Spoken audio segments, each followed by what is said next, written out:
After years of fastidious slimming and modest improvements, LG has finally tried to redefine what it means for them to build a flagship smartphone. The end result, the LG G5, is about as bold a device as we've ever seen, but here's the thing, boldness doesn't always equal greatness. Let's take a closer look. Some might call the G5's design inoffensive or bland, but I prefer to call it cute.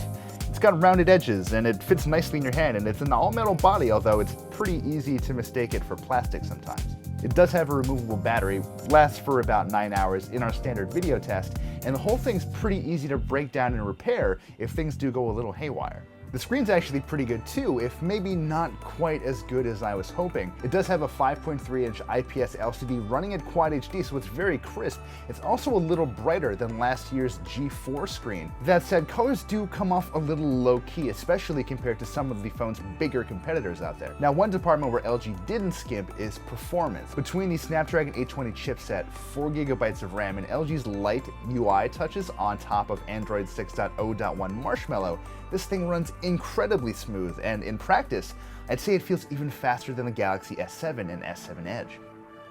So far so good, but really everything I've just said could apply to any high-end Android smartphone. There are, however, a few key differences, starting with the camera, or should I say cameras. There are two of them. The first is an 8-megapixel camera with a wide-angle lens. We're talking 135 degrees as far as the field of view goes. That's pretty much what you're able to see with your eyes. The other is a 16-megapixel camera with an f1.8 aperture lens, and it takes absolutely stunning shots, just tighter in. Switching between the two takes a single tap, and having different perspectives on a single smartphone is frankly kind of crazy, and I love it.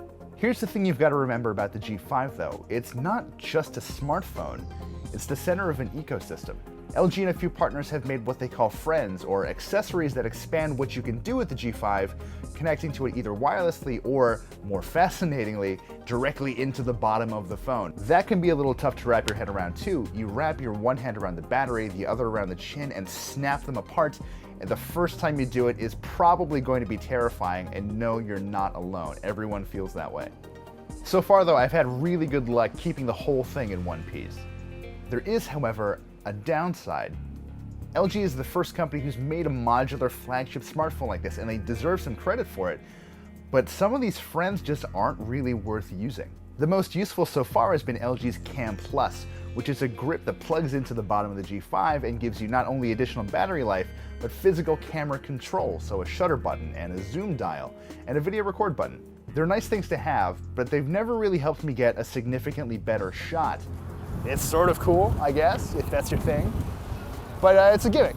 It's a fun gimmick, but a gimmick nonetheless. It also adds a considerable amount of bulk to your phone, which is not great if you wear tight pants like I do. Then there's LG's Hi-Fi DAC, which they built in tandem with Bang & Olufsen. Now, you might have to be a bit of an audiophile to appreciate this. Basically what it does is takes audio from any source on your phone and upscales it to 24-bit. That should give you theoretically better sound, but it was certainly different sound. I was able to pick out nuances in certain songs that weren't as apparent without the DAC in place.